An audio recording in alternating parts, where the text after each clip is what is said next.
নমস্কার, আমি ডক্টর সৌমেন চক্রবর্তী। জয় মা তারা নিয়ে এসছি আপনাদের জন্য বিশেষ টোটকা। বাড়িতে সুখ সম্পত্তি সমৃদ্ধি লক্ষ্মী লাভের জন্য বিশেষ টোটকা আজকে আপনাদেরকে বলবো। কি করবেন? আপনারা প্রতিদিন স্নান করে উঠে আপনাদের ঠাকুর ঘরে যে আসন পেতে ধূপ দীপ জ্বালিয়ে মা লক্ষ্মীর সামনে বসতে হবে এবং বিশেষ একটা মন্ত্র প্রতিদিন পাঠ করতে হবে। সেটি কি?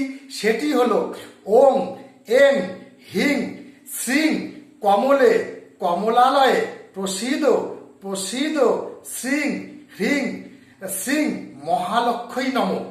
এই মন্ত্রটি যদি আপনারা প্রতিদিন পাঠ করতে পারেন এবং মায়ের সামনে যদি সঠিকভাবে পাঠ করতে পারেন, তাহলে আপনাদের গৃহে মা লক্ষ্মীর বাস হবেই হবে।